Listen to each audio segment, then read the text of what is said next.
Olá, galerinha do primeiro ano, como é que vocês estão? Espero que vocês estejam com saúde, estejam bem com a família, né? E estudando também. Hoje, na aula de literatura, nós vamos ter a aula 11, tá? Que se refere à poesia lírica de Camões, ou seja, uma poesia que está relacionada ao classicismo, que é essa poesia aí no século XV, né? Que nos traz características da antiguidade clássica, assim como o Renascimento prega, tá? Então, hoje nós vamos compreender a respeito dessa poesia do Luís Vaz de Camões. Na aula anterior foi a obra Os Lusíadas, né, que eu expliquei e analisei um trecho para vocês.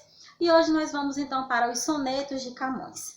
Antes de eu continuar falando, vamos ver um vídeo do Cid Moreira, que trata justamente sobre o conteúdo da nossa aula, tá bom? Vamos lá.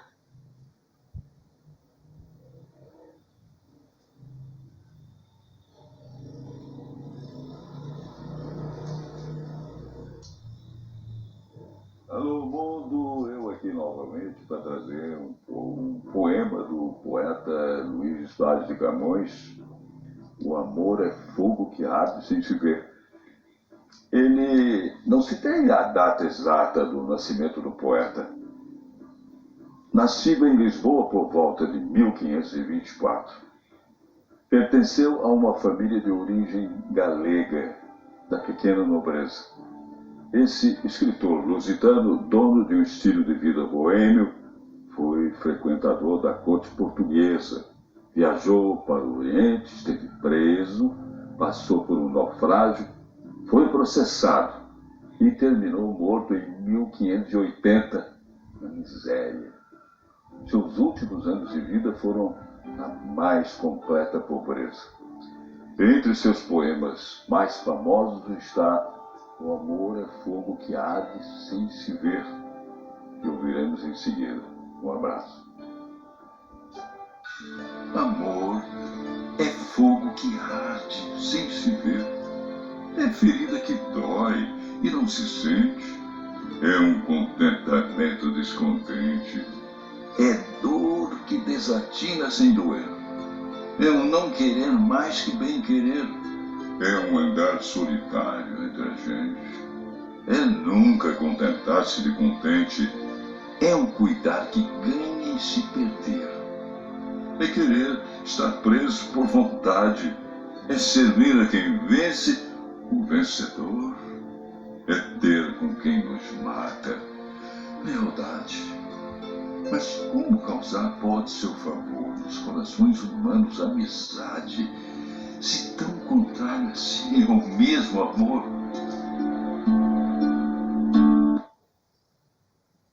Muito bem. Voltando aqui. Como vocês puderam perceber, né, belamente, nós temos aí o glorioso Cid Moreira, jornalista com sua voz belíssima, declamando uma das poesias, se não a poesia mais famosa de Luís Vaz de Camões, tá? Então, gente, como vocês perceberam pelo texto, e eu vou mostrar já com mais detalhes, a gente vê que é uma lírica que traz aí muito sentimentalismo, né? Um envolvimento forte com o sentimento do amor. A obra de Camões é constituída por poemas feitos em medida velha e em medida nova. Como assim, tia? Olha só. A medida velha obedece à poesia de tradição popular, as redondilhas, ou seja, que tem 5 ou 7 sílabas, tá? São composições geralmente com um tema, certo? Com um tema. Então, nós temos ainda os poemas em medida nova, que são poemas, que são formas poéticas ligadas à tradição clássica, ou seja, à tradição aí greco-romana, né? Os sonetos e outros mais. Olha só, sonetos, que são as composições poéticas de 14 versos, sendo 2 quartetos e 2 tercetos, como esse que a gente acabou de ouvir.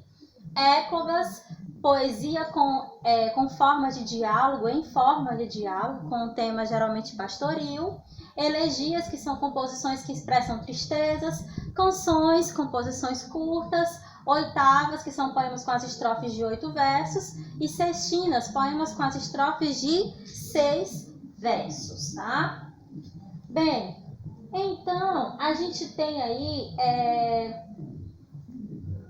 um exemplo de poemas de Camões, que nos mostra, como eu acabei de mencionar para vocês, como o Cid Moreira nos colocou, um sentir e um pensar que são antagônicos. Como assim, tia? Ou seja, o sentir deseja e o pensar limita, e como se o poeta não podia separar aquilo que sentia daquilo que pensava.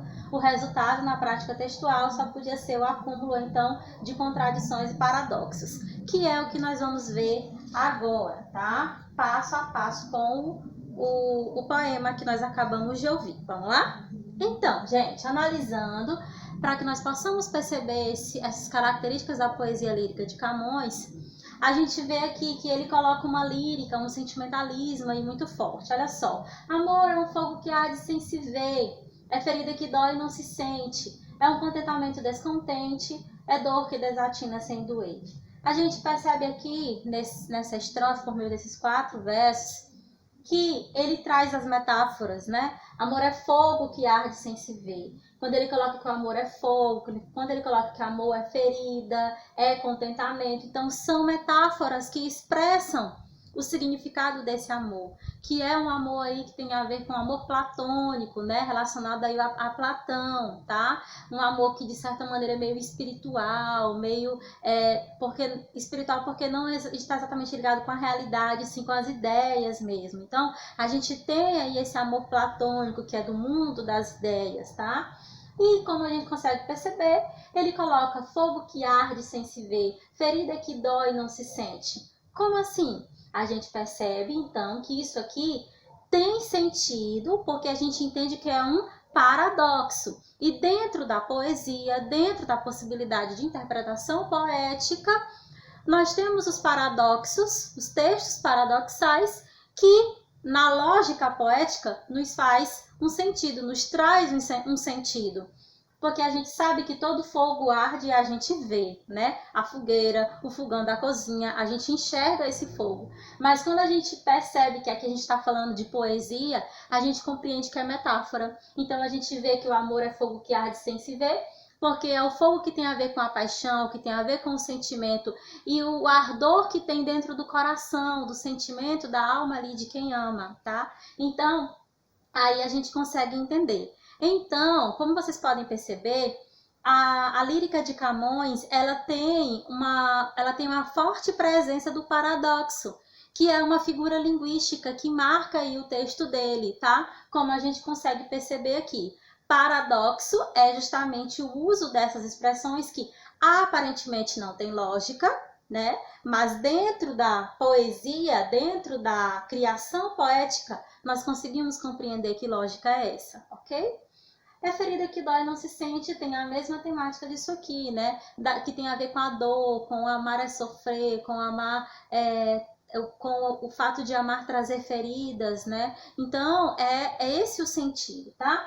Contentamento descontente, é como se você se contentasse, mas ao mesmo tempo o lírico não está totalmente contentado. O que é uma pessoa contentada? Ela está ali satisfeita, mas é descontente porque tem ali os seus momentos de altos e baixos, né? Tem as suas dificuldades, tem os seus desafios, os seus segredos, né? Os seus mistérios que precisam aí ser descobertos pelas pessoas que amam. Então, é esse o sentido. E a dor que desatina sem doer, esse desatinar que tem a ver aí com a ideia de parece que não está ali muito no caminho certo, parece que é uma dor que não passa, tá? Então a gente percebe que é uma dor que vem por conta do sofrimento, mas ao mesmo tempo sem doer, não dói porque é uma dor que alimenta, né? Então esse é o sentido aí que a gente consegue perceber, tá? Continuando. É um não querer mais que bem querer, é um andar solitário entre a gente, é nunca contentar-se de contente, é um cuidar que ganha e se perder. A gente vê que ele fala aqui, ó, é um não querer mais que bem querer, porque novamente ele traz a ideia do paradoxal, né? Do amor que a gente não consegue de fato entender, porque são tantas coisas, ele vem colocando amor é, amor é, amor é, e ele tenta conceituar, definir esse amor, mas parece que ele não consegue, justamente porque é algo contraditório. E é nessa contradição, é nessa presença do paradoxo que o amor se constitui, porque não é fácil defini-lo, né? Porque ele não é igual, ele não é particular, singular, ele tem pluralidades, e aí é isso que o Camões coloca pra gente. É o andar solitário entre a gente, é nunca contentar-se de contente, tendo aqui novamente a ideia do contentamento, né, que eu falei agora há pouco, que tem na estrofe anterior, é um cuidar que ganha em se perder, que ganha em se perder, é como se você se ganhasse, ele ganhasse sentido à vida, ganhasse alegria, ganhasse emoção, em se perder dentro de quê? Em se perder como? Em se perder junto à pessoa amada, né? É o me perder em seus braços, é a ideia de perder-se com alguém pelo fato de ambos se encontrarem, tá? Então é muito sentimentalismo que ele coloca aqui diante dessa possibilidade de conceituar o amor. Continuando dos dois últimos tercetos, os dois primeiros eram quartetos, né? E esses dois aqui são tercetos. É querer estar preso por vontade. Você quer estar ali naquela situação amorosa, né? É um preso por vontade. A gente novamente tem aqui a ideia do paradoxo, porque a gente entende que uma pessoa presa, ela não quer estar presa, mas na verdade é uma opção, né? Que é colocada aqui. É servir a quem vence o vencedor. É ter com quem nos mata a lealdade. Então, a gente já traz aqui uma ideia, ó, é servir a quem vence o vencedor. É como se ambos na relação quisessem ali fazer com que o outro fosse vencedor, né? Fizesse com que ambos se relacionassem e tivesse ali um aspecto de vitória, porque ambos estão amando, né? É ter com quem nos mata a lealdade, mas, aí vem o mas, até então ele vem só conceituando, amor é fogo, amor é ferida, amor é isso, é aquilo, né? Com a presença da repetição do verbo aqui no início, do verbo ser. Então, no final, na última estrofe, aparece aqui uma conjunção mas, né? Uma conjunção aí de contrariedade. Falou, falou, falou, aí vem no final. Mas, como causar pode ser o favor. Nos corações humanos, a amizade, se tão contrário a si, é o mesmo amor. Então, vocês percebem que ele conceitua e no final ele ainda faz um questionamento? É como se o amor não tivesse conceito próprio, pronto, fechado, hermético. É um conceito que é elaborado, é um conceito que é vivido, é uma experiência vivida e cabe a quem ama conceituar, definir a seu próprio modo, de modo que haja então aí um sentido para ambos, né? Não somente para um. Então a gente vê aqui quando ele coloca como que isso tudo pode causar nos corações humanos a amizade, se tão contrário a si, ao mesmo amor. É como se o amor fosse contrário ao próprio ser humano, porque a gente não consegue de fato conceituar como a gente gostaria, como o Camões gostaria aqui, como esse eu lírico tentou, tá? E termina com essa interrogação, para mostrar que mesmo com todo esse lirismo, com todo esse sentimentalismo, não é possível conceituar, apenas sentir. Tá bom, gente? Então, aqui é um breve passeio pelo Camões, por essa poesia lírica. Ele tem vários outros sonetos muito bonitos, bem interessantes, que vocês vão ter oportunidade também de conferir nas atividades, tá? Da apostila e do caderno de exercícios. Então, façam, e aí depois a gente comenta e vocês me dizem o que vocês acharam, tá?